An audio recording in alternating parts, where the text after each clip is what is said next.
I stood by the window in the hospital room. If I had good binoculars or a small telescope, I could see the house where our little family was so happy for so many years. I looked out the window, regretting that everything ended so badly.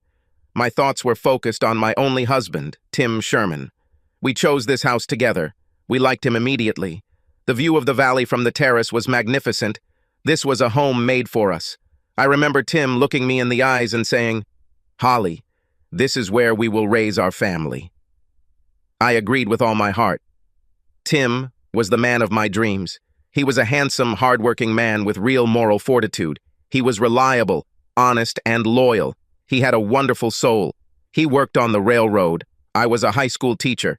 In addition to his work on the railroad, he was also a lay preacher in our church. Did he have any flaws?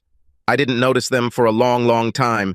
He happily shared family and household responsibilities with me as we raised our 3 children.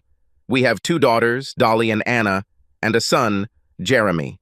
Of course, eventually the kids grew up and left us with the proverbial empty nest. Dolly was the first to leave when she married a wonderful young man named Christo. Then it was Anna's turn when she married Zet. He was not a particularly religious young man. Although I really liked him, I was afraid Tim wouldn't approve of him. But Tim didn't judge Zeta in any way. When Zeth proposed in an old-fashioned way and asked for Anna's hand in marriage, Tim quickly gave his consent and blessing. In fact, Tim performed the marriage ceremony that brought Zeta and Anna together in the eyes of God. Finally, we lost Jeremy to a wonderful girl named Eloise. When Jeremy vacated his room, we became empty nesters. Coincidence or not, I started to change. As the days passed, I began to wish my life was more exciting. Tim was a good husband, a good provider, and a great father, but he was, so to speak, a little boring. He never did anything to rock my world. I know that my complaint would be considered petty by most people. I'm sure many women would dream of the life I lived. When we were raising our kids, I didn't care if we never went to exotic or exclusive places or did anything super exciting. Our life together was rather ordinary, but we had many good moments. However, deep down, I now wanted something exotic. I wanted exclusivity. I wanted excitement. We also never did super erotic acts in bed. Our sex life was good, but very predictable. Now I want new adventures, positions, and routines. I wanted super erotic sex. Perhaps it was a midlife crisis. Perhaps it was because of our empty nest. I knew that my life was getting closer to the end. I began to realize that this is not rehearsal. This is the real deal. Maybe this is the only chance. What if that's all we have? I don't want to get to the end without doing some exciting things. I wanted more variety in my life. I wanted more action. I wanted better sex and more of him. What I had was a boring life and a husband who developed erectile dysfunction. Please understand that I was not hurt or taken advantage of. In fact, I never doubted Tim's love at all. He was a wonderful man and was as loyal as an old dog. I just wanted a mischievous new puppy. I'm sorry, but that's how it happened. The biggest complaint I had was that Tim was the Christian head of the family. Our church, and I believe most churches, have taught that the man is the head of the family in all respects. He was the one who was responsible for the family. As such, he had the final say on everything. He made important decisions. To be fair, Tim discussed most things with me. But we were not equal partners in our marriage. I felt that he was the master of everything, including me. I couldn't tell him that I wanted new sexual experiences because he would just remind me of the teachings of the church. God has ordained only one way for spouses to have sex and only one position in which to do so. Strangely, this was called a missionary position. It would also remind me that God created only one cavity in a woman for sex. This cavity served for the conception of the child, and then for his birth 9 months later. He'd say it's a pleasure, in another way is an abomination in the eyes of God. Don't get me wrong, our sex has been enjoyable and loving for many years. Predictable, but satisfying. When ED appeared, it was no longer as satisfying. Because of his reluctance to discuss personal and inappropriate things with another person, even with a doctor, he did not seek medical help for his ED problem. All this led to a perfect storm, which soon led to thunder and lightning. My children were gone and my painful monthly menstrual cycle stopped too. Maybe it was a coincidence, but I began to act on my desire to get more out of life. This became a reality when I decided that I needed a motorcycle. "What do you want?" Tim exclaimed. "Do you know how dangerous these cars are, my dear? In a collision with a car, the motorcycle always loses. You are a mother. If you do not give up this idea for your own safety, think about your children." "Come on, Tim. Our kids are grown and living their own lives. It's not like they need me now like they used to. I want to do something for myself, for a change. I want to live on the edge at least once a day. Life. I need to try performing without a network. Where are you going to keep the motorcycle? There's definitely no room for it in the garage." "I've already thought of everything, Tim. The Browns have agreed to let me keep him in their barn. It's only a stone's throw from our house." "So you're going to take money from our joint account to buy yourself a motorbike? Don't I have a word? Can't I tell you where our money goes, honey?" "I'm glad you mentioned it, Tim. I opened my own bank account, and I think you should do the same. From now on, I will put half of my earnings into my personal account and half into our joint account. You should do this too. Then each of us will have some money that we can spend on ourselves without the approval of the other." "It looks like you're slowly but surely moving on from our marriage, Holly. Is that what it's all about?" "It depends on whether you let me do some things on my own or not. For example, I won't give up my Harley." "Have you already bought it?" "Is that what I hear, Holly?" "You heard right, Tim. I have my own hog. Do you want to see him?" "I'll miss it, Holly. I think we should make an appointment with Elder Simpson to discuss our family problems. We've been together too long to just throw everything away. That's where we're going with your attitude, Holly." "Tim, I'm not going to talk to Elder Simpson. I don't need to listen to him quote scripture to me about the man being the boss. This may have been true when this mythical book was written, but nowadays marriage should be a joint effort. Both partners should have an equal say in everything." "What happened to you, Holly? How can you call the Bible a mythical book? You, of all people, should know that there is no such thing as equality in everything. Things just don't work that way. Someone has to be the final authority.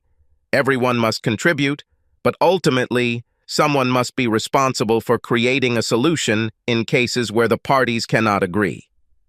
"Why does this man always have to be a man, Tim?" "You know what the Bible says, Holly. You know these words, but let me refresh your memory. Wives, submit to your husbands as to the Lord. For the husband is the head of the wife, just as Christ is the head of the church, his body, of which he is the Savior. Just as the church submits to Christ, so wives should submit to their husbands in everything." It's from Ephesians 5:22-33, Holly. "Yes, Tim, I know these words. I don't think they apply to the modern world." After this conversation, Tim moved all his clothes into the spare bedroom. Everything that was left of our marriage was in grave danger. I joined a motorcycle club and began attending meetings and training sessions. I took horse riding lessons, safety classes, and even a few motorcycle repair classes. There, I met Stephen Barber. He was at least 10 years younger than me. I was attracted to him, and I could tell he was interested in me too. I don't want to brag, but I look much younger than my age. When I hang out with my daughters, we are often considered sisters.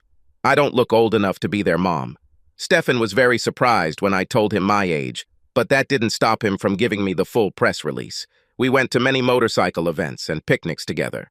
On buddy trips, we were always buddies. At that point, we only talked at motorcycle events. We were both married. My children are already grown up, but Stephen had 3 teenage children. He had 2 daughters and a son. Of course, we were attracted to each other and had a good time together, but that was where it ended. Stephen worked as a car salesman. I decided to trade in my old minivan for something more exciting. I talked to Stephen about this. He said he had just the right car for me. I walked into the showroom, and he showed me a bright red Mustang. I needed this. We agreed on a deal. Stephen gave me a very good deal.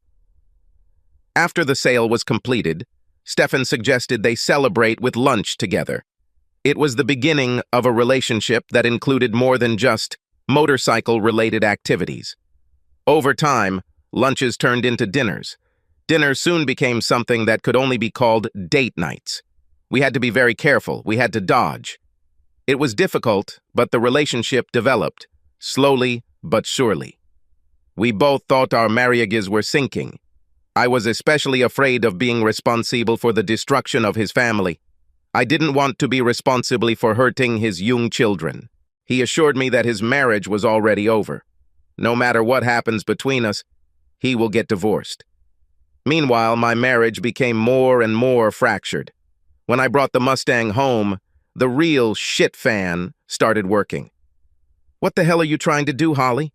Can't you act like an adult? First a Harley and now a Mustang? You think these things are going to make you a young girl again? Who are you anyway? For God's sake, grow up and act like an adult. At that time, Tim told me that we would go to Elder Simpson the following week. It wasn't a choice, it was a team. Remember, wives should submit to their husbands in everything. Listen, Tim, I don't believe in this nonsense anymore. You can talk to the exalted elder all you want, but I won't go. Our children are all gone. They were the only connection that kept us together for the last year or so. If you try to force me to talk to Elder Simpson, I'll end it right now. I'm serious, Tim. Our marriage is in your hands. The next day when I returned home from work, Elder Simpson was sitting in our living room with Tim. I just turned around and walked out the door. I went to my sister's house and spent the night on her couch. The next day, I decided to fly away. After time left for work, my sister and I drove her pickup truck to our house. It took a few trips, but I soon became a semi-permanent resident of her guest bedroom, and many of my belongings were put into storage. Most of the reminders of me were removed from the home I had loved so dearly over the years. Without warning, I took the first step out of our marriage. This was soon followed by additional steps. I contacted a law firm specializing in marriage and divorce issues. They assigned me a lawyer. His name was Alvin Lane. He had a degree in psychology, in addition to his legal qualifications. I explained my situation to him and told him that I wanted to file for divorce. He searched my heart and mind, looking for ways to save my marriage, but ultimately gave up and instructed his legal team to prepare the necessary documents. Tim called me almost every day. We talked, but neither of us backed down from our positions. After we received the divorce papers, we agreed to meet at a nearby restaurant. He was still looking for ways to save our marriage. I told him I didn't see a future for us. Since he didn't consider our marriage a partnership, there was no point in us continuing. He covered his face with his hands and said, "You accused me of extreme mental cruelty. Seriously? I thought that meant I told you that you were a terrible wife, or that you weren't a good mother. Something like you were a bad person. And I regret marrying you, or maybe throwing curse words at you. Have I ever done any of those things? Can you give me an example of my mental cruelty?" I replied, "What about wives should submit to their husbands in everything? Isn't that a mentally cruel statement, Tim?" These are not my words, Holly. If you believe in the Bible at all, you know these are the words of God. Are you divorcing me, or are you divorcing God? By the way, Holly, I have also been accused of being an overly controlling spouse. Please tell me what I did that led you to such an accusation. Well, for starters, you never let me drive the car when we went somewhere as a family. Did I ever let you drive? More often than not, when we went on these trips, you had already packed lunch, snacks, and even suitcases. You had already done the things that made the trip possible. Are you saying that I should have made you drive too? Holly, I always thought you'd already done your part. I thought it was my duty to drive. I never suspected you wanted to drive or that you were annoyed that I wouldn't let you drive. Did you ever ask me to let you drive? I'm sure I would let you drive if I knew you wanted, or maybe even needed it. I honestly don't remember you ever asking to drive. Can you give me more examples of where I've gone wrong? Please, I need to know, Holly. Oh, Tim, these accusations are just legal jargon. They give some reason for us to break up. It's like cheating or abandonment or irreconcilable differences. It's just a reason that lawyers use. I understand that, Holly. But the reasons you gave are not true and are very unfair and offensive to me. If you so want to get rid of me, then I don't want to deprive you of your freedom. Having said this, he took a pen and signed the divorce petition. He then handed me the papers and left the restaurant. The next time I saw him was the day we went to court. The judge ordered alimony and half of all our assets, including our house. Even though I thought it was excessive, I knew Stefan and I would need the money. Stefan's divorce resulted in him having to pay alimony and child support, in addition to giving the house to his wife, at least until the children reached the age of 18. Stefan had to pay half the rent on the house, but had no right to live there. Just think, if his wife marries again, much of this commitment will disappear. For this reason, I can guarantee that she will never marry again. She may be someone's wife in every sense, but she will never make it official. She's smarter than that, and me too. As I was leaving the building, Elder Simpson intercepted me. I saw him in the courtroom, but I certainly didn't want to talk to him. He simply put his hand on my shoulder and said, "When you offend one of God's servants, it never goes unpunished. You may avoid punishment for a long time, but it will come. It will come." Crazy old man. If he's trying to scare me, he failed. I felt sorry for Tim, but not because of what Elder Simpson said. Stefan and I didn't move in together after our divorces. I bought a small house with the money Tim gave me when he bought out my share of our house. It was as if Stefan and I were still dating. We were more than friends with benefits, but less than husband and wife. Getting married would be stupid for us because it would stop my alimony payments. Much of our exciting life was financed by my alimony payments from Tim. How incredible is this? Stefan and I have done a lot of exciting things. We attended many major sports league games together, including a World Series game, the Super Bowl, and the Final Four of basketball. There is no doubt that we moved in exclusive circles and lived the very definition of an exciting life. We went on fantastic holidays. We even went to England and France. We have photos of us visiting Big Ben and the Eiffel Tower. We also visited the best national parks, sometimes on our motorcycles. There was excitement both inside and outside the bed. Tim would consider many of the things we did in bed to be sinful. Stefan took me to heights where the air was so thin that I often almost lost consciousness. He introduced me to many things, the most amazing of which was probably my acquaintance with multiple pleasures. Unlike Tim, Stefan did not recognize sexual boundaries. Although Tim was always gentle, Stefan was aggressive. His actions bordered on rudeness. He dominated me and I loved it.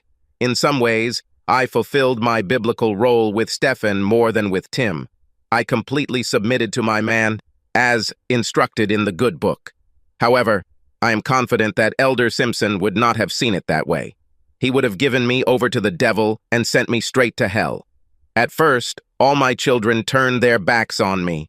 That was the only real price I paid for what I did. Over time, my 2 daughters accepted the reality of my new life. Only Anna forgave me. Dolly didn't forgive me, but she accepted me and allowed me back into her life. My son may never accept what I did, not to mention forgiveness. He's completely on his dad's side and refuses to talk to me unless it's absolutely necessary. The first dark cloud of my new life appeared when a hailstorm passed through the city. It damaged the roofs of almost all houses in the city. Mine was no exception. I needed a new roof, but I had insurance, so it wasn't that bad. When the crew arrived to do the roofing work, they discovered that part of the roof's supporting structure had rotted away. Upon further investigation, they discovered that one entire wall was rotted and covered in toxic mold. The cost of renovating the house was $20,000. I bought a house for $80,000. If I had renovated it, I would have invested $100,000 into a house that cost $80,000.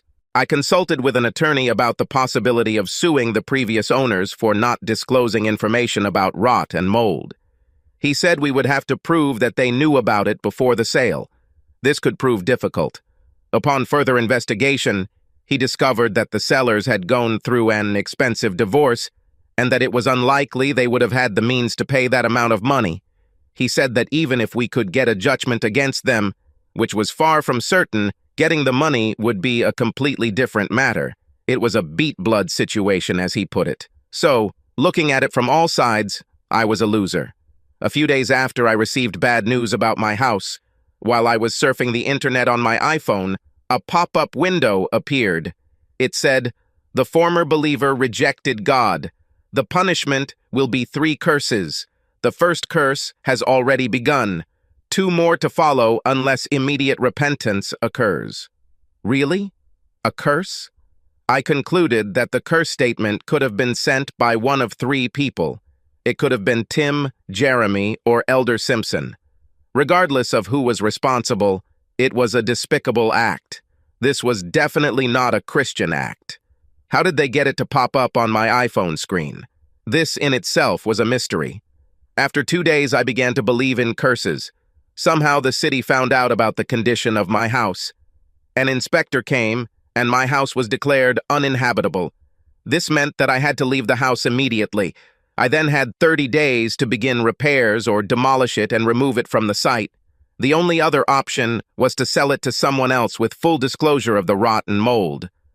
What are the chances that this will lead to a sale?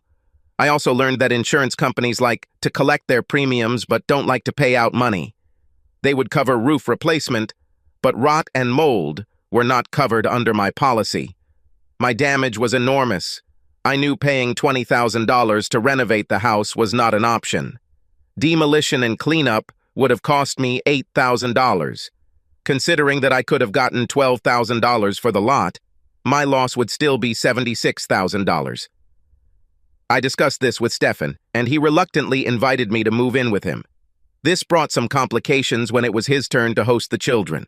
It also allowed me to see some sides of him that I hadn't seen before. We were lovers, and as such, we were together a lot. But we each had our own little sanctuaries where we could retreat, which meant that we each had our own private lives. We had the best of both worlds.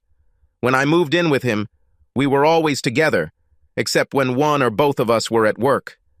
This was a completely different matter. Things that didn't bother me before when I saw them occasionally bothered me much more when I saw them all the time. It was a bunch of little things. His facial expression when I said something he didn't agree with, how quickly he got angry when something went wrong, how he was full of opinions about people, especially my friends. Of course, there was also the universal problem of the raised toilet. Nothing big, just a lot of small but annoying actions and looks. I was particularly disappointed in the way he treated his children. He was very intolerant and quick to punish. It wasn't my place to interfere, so I didn't say anything. His parenting skills were far from what I had seen in Tim. After a month had passed, one day on my way to work, I saw Tim's truck parked outside a hole-in-the-wall cafe where he liked to have breakfast. I decided it was time to confront him about this whole curse thing. When I entered the cafe, he was sitting at the counter. I sat down next to him and said, "Let's go to the booth." He looked at me with a surprised expression on his face. He signaled to the waitress, took his coffee, and walked to an open booth.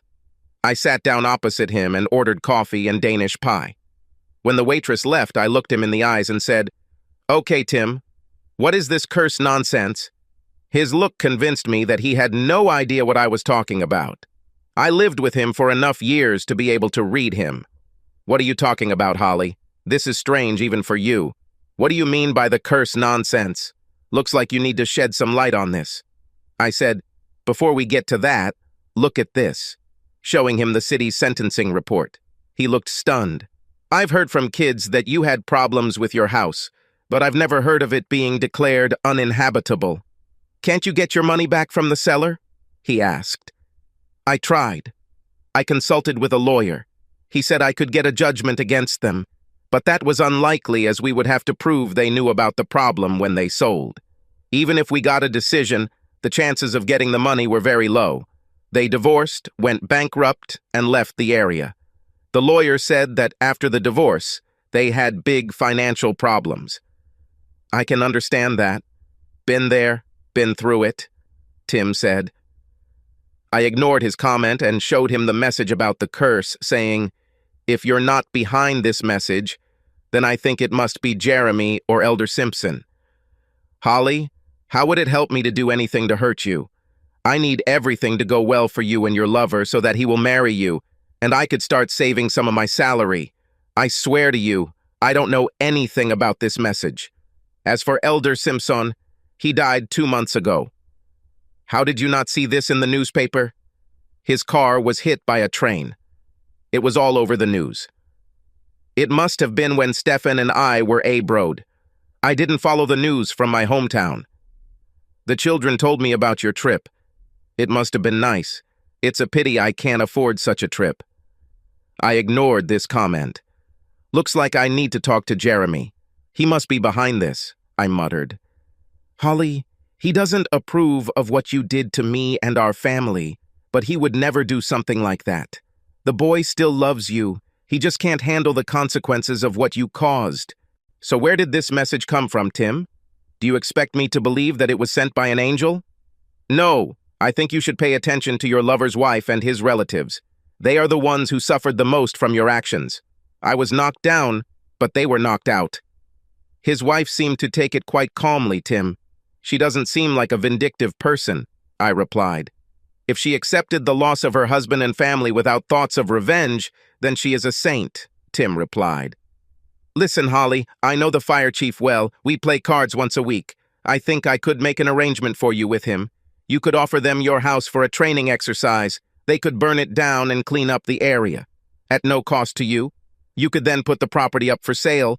I'm not saying you'd get all your money back, but you could minimize your losses. You'd also get a tax benefit since it would be considered a donation to a charity. If you want, I can ask him to call you. I thought quickly in my head. Losing $68,000 would be better than losing $76,000. Plus, with the tax break, I could end up losing less than $68,000. I thanked Tim and asked him to arrange it with the fire department. I left the restaurant thinking about Tim. He had every reason to hate me, but I'm sure he had nothing to do with the curse report, and I think his idea of donating the house to the fire department might be my best option. I doubt anyone would buy a house that has been declared uninhabitable. I could be trapped, having to pay for its demolition and cleanup. Donating it to the fire department would save me from that. 2 days later, I received a call from the fire chief.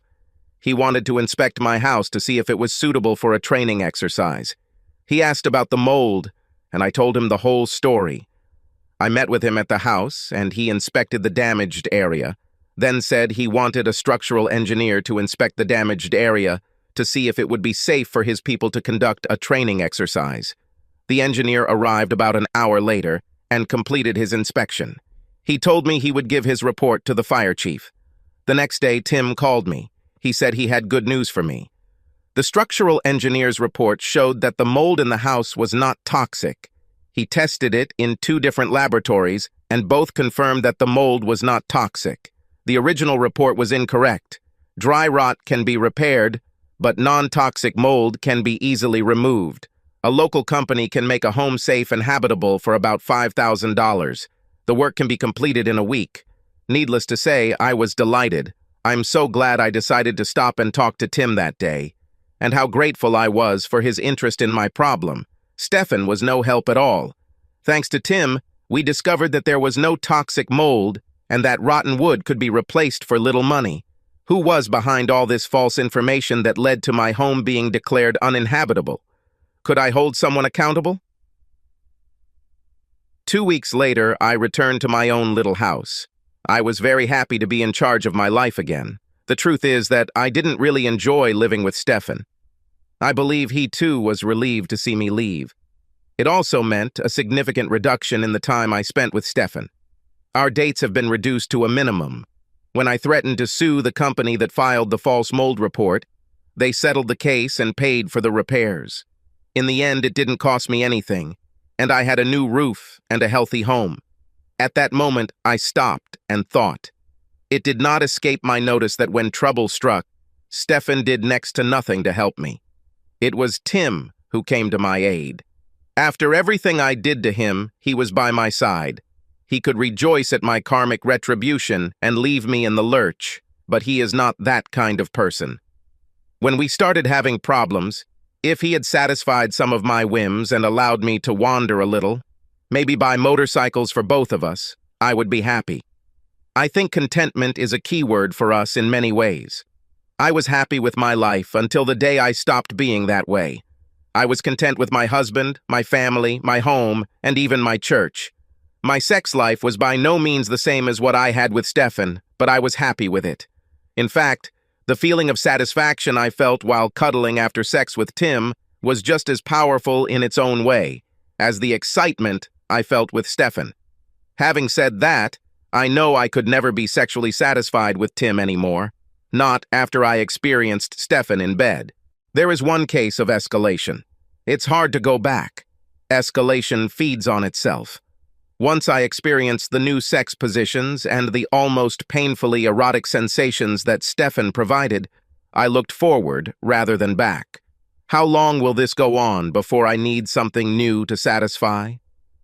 Escalation requires more escalation, not less. I started to wonder if I could change this. Can I go against the grain and start downshifting? My thoughts were interrupted by another pop-up message. This time it simply said, "The second curse is coming. Be ready."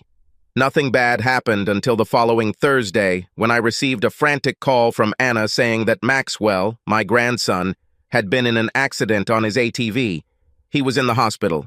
He suffered serious head and back injuries. Doctors warned that there was a chance he would be paralyzed. Stefan was on a business trip to a car show. Without hesitation, I picked up the phone and called Tim. He was also informed and was about to leave work to pack his things and go to Anna. "Tim, do you want to come with me?" I asked. "I can come and pick you up. I've already packed my bags. I can be at the house in a few minutes. Just look for my Mustang." "Holly, let's take my SUV. This Mustang has too many bad memories for me. Plus, an SUV has a lot more room for luggage and stuff." "Okay, Tim. I understand that. You know where I am. I'll be ready when you get there." I called Stefan and left a message telling him what happened. I told him that I was going to Anna to be with her family and help. However, I didn't tell him that I was going with Tim. When Tim arrived, I put my things in his SUV. During this, I told him that I had received a second message about a curse, which may have caused Maxwell's accident. "Holly, are you saying you received another one of those messages and it predicted what happened to Maxwell?" he exclaimed. "Show it to me, Holly. What does it say?" I showed him the message and handed him my phone number. He took my phone and handed me the keys to his SUV. "Do you want me to drive?" I asked. "Lead while I read," he replied. It didn't occur to me that he asked me to drive his precious SUV. After he read the message, he said, "It's not very specific. It might just be a weird coincidence." "Maybe," I replied, "but you admit that would be a damn strange coincidence." "Yes, I see it, but I can't bring myself to believe that these are messages from God. These are strange things, Holly. Very strange." When we arrived, we went straight to the hospital. The news was disappointing. Maxwell couldn't move his legs. He was paralyzed from the waist down. If the paralysis persists, they might try surgery. They called a specialist from another city for consultation. When the specialist arrived and examined Maxwell, he said there was a 50-50 chance that Maxwell would recover within the next 1 to 2 weeks. If the paralysis persists, the surgery's chances of success are slightly less than 50-50. He will have to wait until the swelling subsides and severe inflammation subsides before he can proceed with the operation. He advised us to schedule surgery now so that we would be on the list if it was needed. In any case, we can always cancel if the paralysis goes away. The family was unanimous that we should give Maxwell every chance to recover, so we scheduled surgery. We all agreed to share any costs not covered by insurance. The day Tim and I left for home, there was still no improvement. It looks like Maxwell will actually need surgery. Tim and I didn't get to talk one-on-one until we were in the Jeep heading home. We decided that we would go halfway and stop for lunch. He told me to choose which part of the journey I wanted to lead. I said I wanted to lead first, in case he changed his mind. He assured me that he would not change his mind. He handed me the keys again. "Tim, I feel like I'm to blame for what happened to Maxwell. As much as I'd like to think this is all some Twilight thing with these curses, I can't help but think they're meant to punish me." "Holly, think about it. If this is to punish you, why am I suffering too? I'm just as hurt for Maxwell as you are. So if this is punishment, it's aimed at both of us. I was the one who almost lost my house because of that first curse, Tim. You're just collateral damage from that second curse. Tim, I spent many years around you and never heard fire and brimstone sermons from you. but I heard a lot of them from other preachers. I remember Elder Simpson himself quoting these words, "My vengeance and retribution, in due time, their foot will slip. For the day of their disaster is near, and the things that are coming to them are hastening towards them." Tim, I think the upcoming things are rushing towards me. Holly, this is a quote from the Old Testament. I think God treated us differently in the Old Testament than Jesus did in the New. It's a little like raising children. When a child is young and just learning, there are things he can't do. Understand no matter how much you try to explain. Sometimes you need to teach them through corporal punishment. When they are older, you can negotiate with them. Corporal punishment is no longer necessary. Jesus taught us and understood us through love. He moved away from corporal punishment. Do you remember how an easily accessible girl was brought to him, and he asked the one without sin to throw a stone at her? He also forgave her. I remember that story, Tim. You know what I always think about when I hear it? I always wonder why Jesus didn't ask where the man was. It takes two to tango, Tim. As usual, only the woman was dragged out to be executed. You're right, Holly. I haven't thought about it. In your case, I don't think for a moment that the so-called cursed messages are from God or that you are responsible for what happened to Maxell. What you did basically hurt me. I have forgiven you. If I have forgiven you, how can God not forgive you too? You need to stop blaming yourself. I hope you can forgive me too. I can't believe this man. I hurt him as much as I could, and he talks about forgiveness. What kind of person is he? Why did I turn away from him? When Tim dropped me off at the house, I kissed him lightly on the cheek and thanked him for everything. My son still doesn't talk to me. My daughters put up with me. They were nice to me when Tim and I went to Maxwell's. They were nice to me, but they treated Tim with love. The difference was palpable, and I felt it. Everyone saw it. Tim went above and beyond to include me in everything. I believe Tim has truly forgiven me. His actions prove this. Ever since Tim said it was probably Stefan's ex who was sending the messages, I've been thinking about Celia. Was she behind it? Did she have the computer skills for something like that? Or was it Stefan himself? Were the two of them involved in this? I just do not know. My mind went numb. All I know for sure is that I made a terrible mistake. I wanted an exciting life, and I more than got it. I ruined the life of a good man who had proven himself reliable over the years for the excitement of a young man who offered everything I thought I was looking for. Stefan was very good in bed. Sex with him was never boring. Yes, we went on exciting trips and attended exclusive events together. Never mind that we financed most of it with my alimony payments from my average ex-husband. It doesn't matter that Stefan never proposed to me or bought me a ring.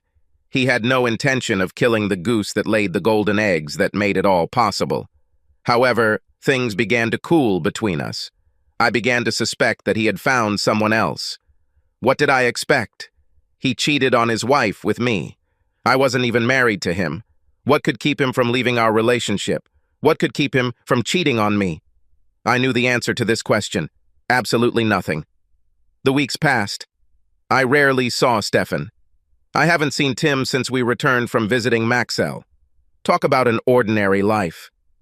I admit that I was excited. I had a collection of dildos, but they didn't do much for me. So I was pleasantly surprised to see Stefan coming up my driveway just after I got home from work. I offered to cook us dinner. He said, "Don't worry about dinner. You will have plenty to eat. I have a pleasant surprise for you." He picked me up and headed into the bedroom. I won't lie. I was prepared for what he had in mind. We were on my bed. He warmed me up with his caresses. He didn't intend to do anything more than foreplay. I was like a firework. It wasn't like Stefan. He had never delayed things like this before. I was on the edge. I was about to grab one of my dildos when the doorbell rang. Stefan jumped up and ran to the door naked. I heard him talking to someone in the living room. Why did he let someone into the house? That question was answered when the bedroom door opened, and he walked in with two other naked men. I looked up and said, "What the hell, Stefan?" "Well, Holly, my little girl, I remembered your fantasy about something new in sex. Now your fantasy becomes reality. Together, the three of us will give you an unforgettable experience. I consulted with an attorney about the possibility of suing the previous owners for not disclosing information about rot and mold. He said we would have to prove that they knew about it before the sale. This could prove difficult. Upon further investigation, he discovered that the sellers had gone through an expensive divorce and that it was unlikely they would have had the means to pay that amount of money. He said that even if we could get a judgment against them, which was far from certain, getting the money would be a completely different matter. It was a beat-blood situation, as he put it. So, looking at it from all sides, I was a loser. A few days after I received bad news about my house, while I was surfing the internet on my iPhone, a pop-up window appeared. It said, "The former believer rejected God. The punishment will be 3 curses. The first curse has already begun. 2 more to follow unless immediate repentance occurs." Really? A curse? I concluded that the curse statement could have been sent by one of 3 people. It could have been Tim, Jeremy, or Elder Simpson. Regardless of who was responsible, it was a despicable act. This was definitely not a Christian act. How did they get it to pop up on my iPhone screen? This in itself was a mystery. After 2 days, I began to believe in curses. Somehow the city found out about the condition of my house. An inspector came, and my house was declared uninhabitable. This meant that I had to leave the house immediately. I then had 30 days to begin repairs or demolish it and remove it from the site. The only other option was to sell it to someone else with full disclosure of the rot and mold. What are the chances that this will lead to a sale? I also learned that insurance companies like to collect their premiums but don't like to pay out money. They would cover roof replacement, but rot and mold were not covered under my policy. My damage was enormous. I knew paying $20,000 to renovate the house was not an option. Demolition and cleanup would have cost me $8,000. Considering that I could have gotten $12,000 for the lot, my loss would still be $76,000. I discussed this with Stefan, and he reluctantly invited me to move in with him. This brought some complications when it was his turn to host the children. It also allowed me to see some sides of him that I hadn't seen before.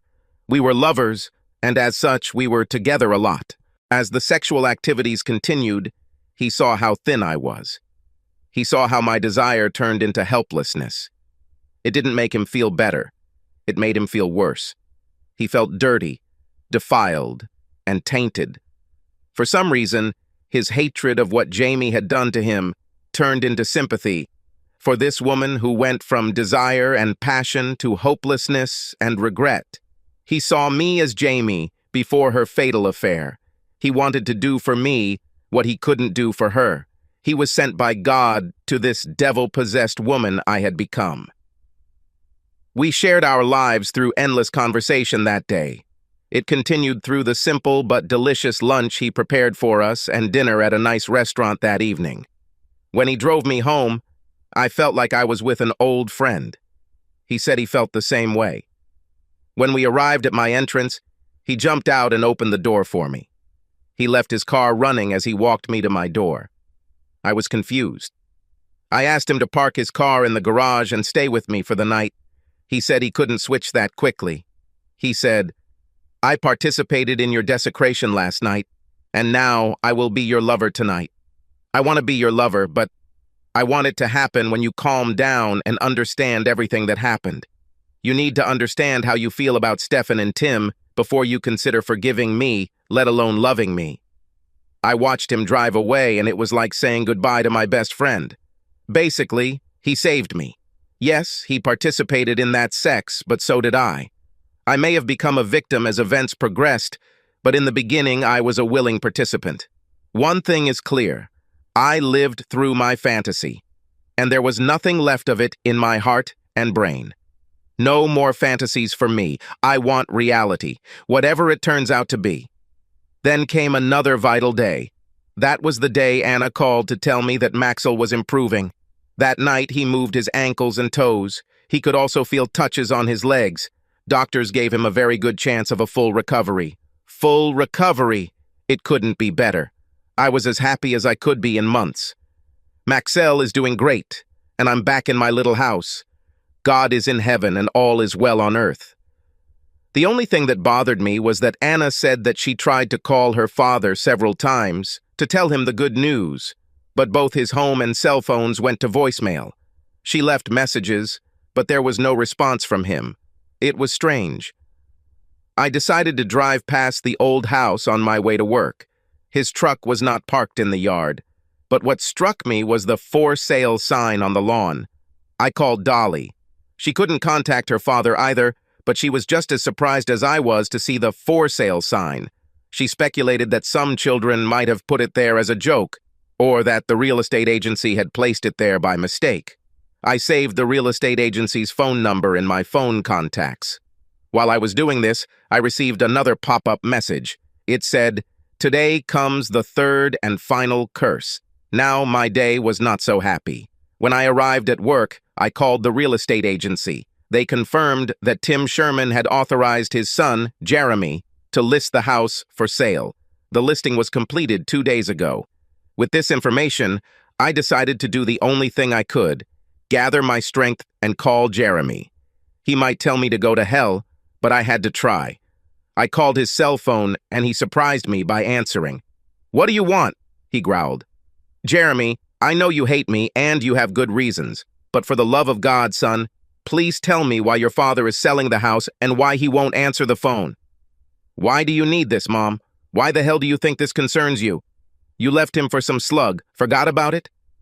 "Okay, Jeremy, if the mistake I made can never be forgiven, if you can't understand that I never stopped loving you or your father, then perhaps it's just like your father always said, if I needed to know, I would have been told. You remember him saying that, don't you, son? Okay, Mom, since you think you're responsible for what's happening, I think you should know what you did. That man you left after all these years together. That man you still claim to love. That man, he's dying, Mom. He's dying. He is in a cancer hospital in Houston. I'm the only family member here at his bedside. When you thought he had ED and left for someone more masculine, when you found a lover to replace your non-working husband, did it ever occur to you that it could be something more than just erectile dysfunction? Did the word cancer come to mind? In your absence, I brought him here to Houston to have his prostate removed. When they did preliminary staging tests, they found that his cancer had spread. It was stage 4. When I asked the doctor about the extent of the spread, he said that the list of places he didn't get to would be shorter than the list of places he did get to. Maybe that's why you can't get through to him. Better go back to that male who makes you happy in bed. Daddy can't do that anymore. You were right about that, Mom. It's good that you found that guy. At that moment, Jeremy's shell cracked, and he began to sob. Son, listen to me. I'm on my way to Houston right now. How do I get to the hospital? What's his room number? When Jeremy was able to speak again, he announced that they were returning home. They will leave in a few hours. Tim will be moving into skilled nursing at a home right next door to our old home. He will remain there until he dies. Hospice will be there to help him in his final days. As for your question about selling the house, Mom, he had to spend a lot of money to buy out your share of the house. The alimony you received was also a burden. Since you also received half of all his assets, and since he can no longer work, he's selling the house so he doesn't leave us kids with huge medical bills when he leaves.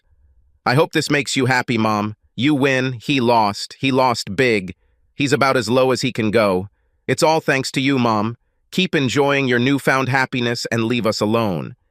Jeremy, listen to me and believe every word I say. I want you to call the real estate agency and cancel the listing. I want you to bring Tim home to his house. I will take time off from work. I will take care of him. 24 hours a day in his home. He will be in a home that he loves and will be looked after by a person who loves him. I really love him, Jeremy, I do. I haven't won anything. I've lost more than you can imagine. I will dedicate myself to caring for the man who took such good care of me for so many years. I promise that, son.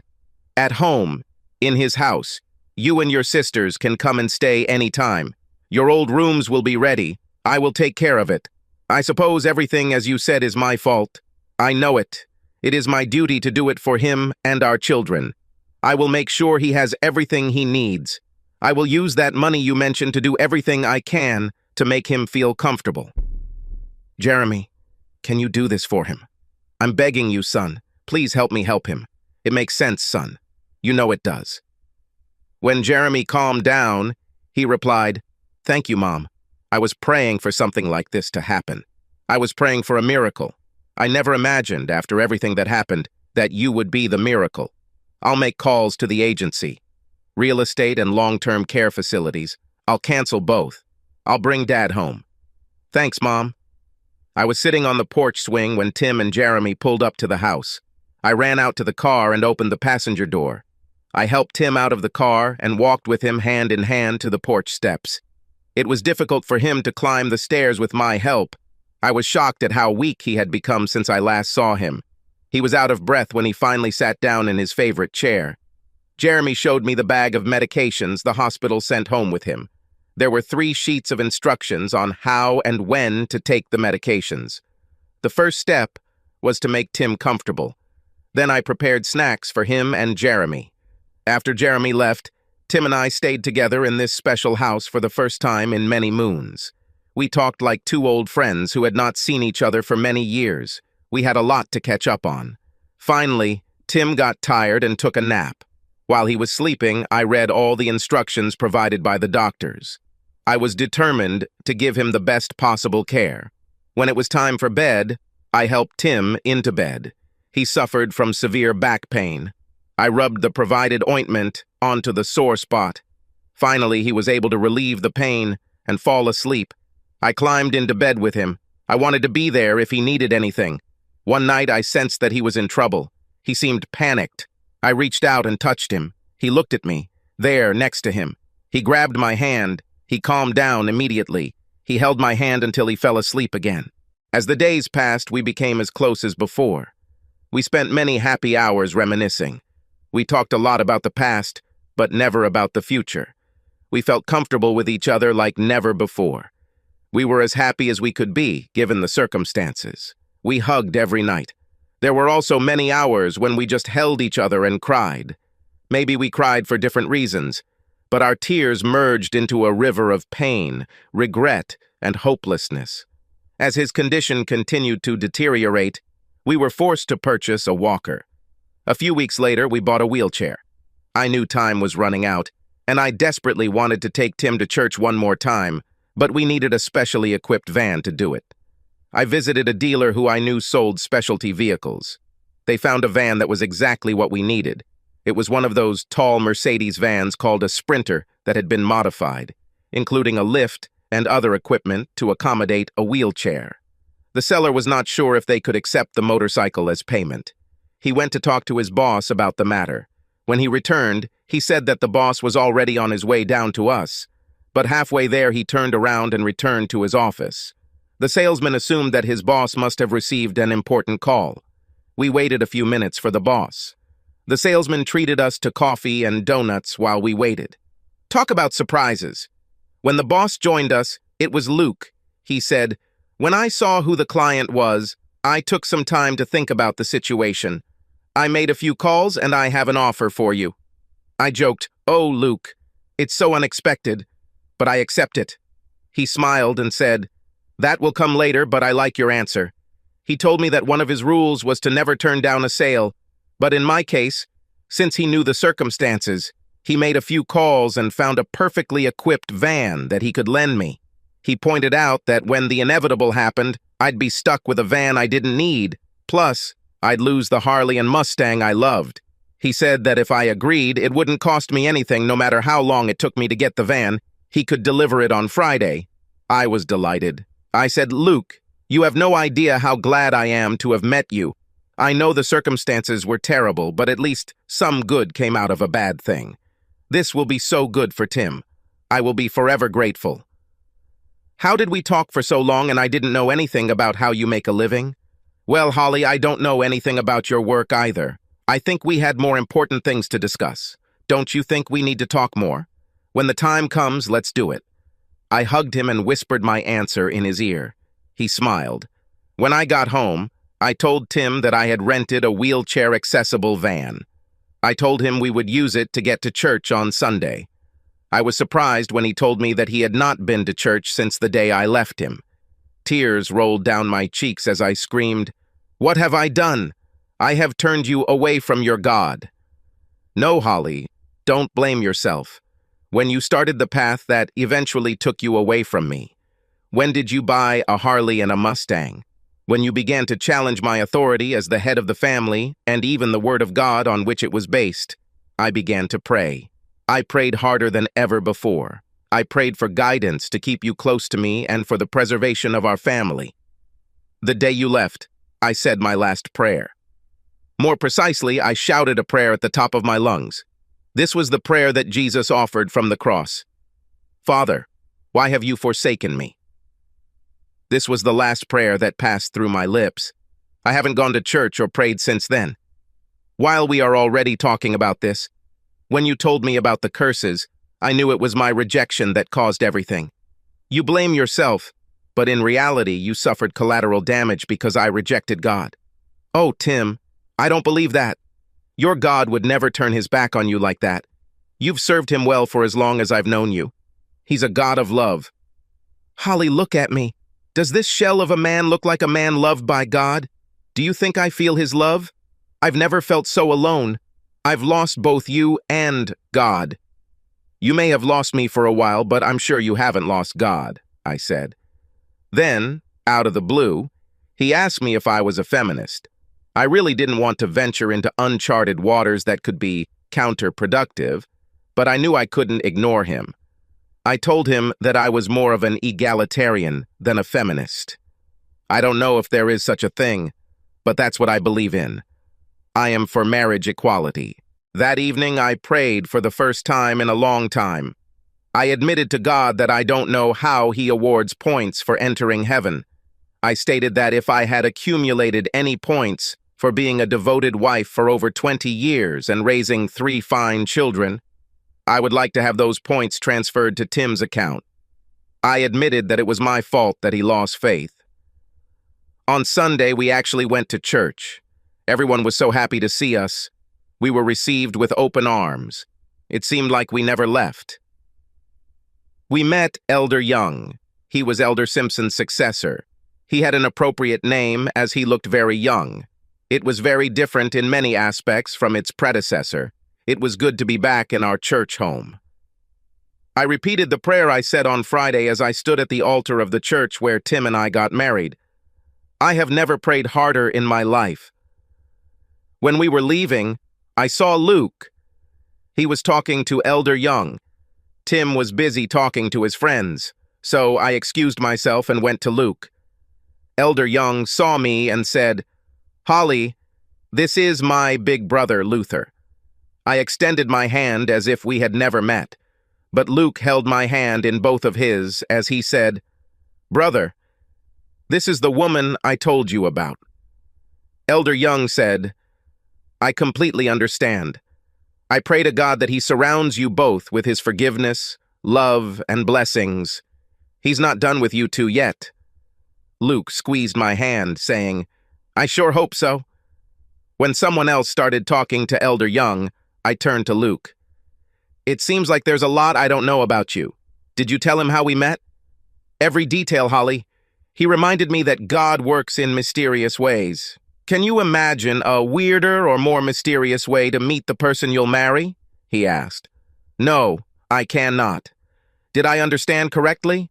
Did I just receive my second marriage proposal of the day? When the moment is right, I will do it right. In the meantime, just make room in your heart for me." "Already done, Luke. Already done." With these words, I returned to Tim with a tear on my cheek. Deep down, I knew that I was going from one good man to another. Deep down, I knew I didn't deserve any of them. I am so grateful for the last 2 months that Tim and I were able to spend together in our family home. I am glad that the children could come often. We were all together for Independence Day. The view of the fireworks from our veranda was magnificent. It was so good to be a family again. I knew the end was near. In my thoughts, I imagined the whole family gathering at Tim's bedside in our beautiful home as he passed peacefully into the arms of his God. It wasn't like that when it happened. That night, Tim was in worse pain than ever. I gave him the maximum allowable dose of painkiller, but it didn't help. Suddenly, he couldn't breathe. He had to make every effort to take a breath. He was struggling so hard that his chest was rising off the bed with every breath he took as he tried to get oxygen. It was just the two of us there. The family was unaware of this sudden development. I couldn't see him suffering like that. I went out onto the porch and called our family doctor. When he heard what was happening, he sent an ambulance to take us to the hospital. He told me they would make Tim's last hours comfortable. I called Jeremy and told him where we were. He called the others. When I was allowed into Tim's room, he was already being given medication through an intravenous drip. He was still having difficulty breathing, but the medication seemed to calm him down. I allowed myself to wonder if they had found a miracle cure to make him better. I read the name on the IV. It was morphine. Not a miracle cure, but a source of much-needed relief. A few minutes later, he was sleeping peacefully. A few hours later, the whole family gathered at his bedside. Elder Young was there too. We were all there with him, wondering if every breath he took would be his last. It was almost as I had imagined, but not at home. Somehow he made it through the night. It looked like he didn't want to leave us. One of the nurses told us to talk to him and let him know it was okay to let go. I refused to do this. This was not okay. I wanted him to be with me as long as possible. As the first rays of the sun were shining through the window, I held his hand in mine and swore that I would never let go, and I didn't let go. I held it until the end of his life, which came about 15 minutes later. The alarm went off. We all looked at the heart monitor. It showed a straight line. I stayed with Tim until they came for his body. As they carried him away, I swear I saw something leave his body and fly out the window. I ran to the window and watched it fly away. It made a loop towards our old house and then went straight up. I watched it rise and waved goodbye to it, saying, "Fly away, my love. Fly to a better place where you will be truly appreciated. Fly away." Through my tears, I saw Luke enter the room. He came up to me and hugged me. He wiped away my tears and stayed by my side as I continued to stand at the window. If I had good binoculars or a small telescope, I could see the house in which our little family was so happy. But I knew that it would never again be a place of happiness for us. It was not the house that provided our happiness. This was a family who lived and loved within its walls. It was laughter that echoed in the corridors. These were the memories everyone remembered. It was joy that radiated from every window. It was a world that permeated every corner. Above all, it was the man who made it all possible. Now it's just a house. I was pulled out of my thoughts when my iPhone made a sound. I knew that sound. It signaled a new pop-up window. This was the last thing I wanted to see. Please, no new curses. My hand was shaking as I took out my phone. I looked at the message. It was just 3 words. It simply said, "It's all over." Subscribe to our channel so that your second chaff doesn't cheat on you, and go ahead and listen to the next story, because this story is nothing compared to the next one. If you're under 18, don't even think about listening to the next one.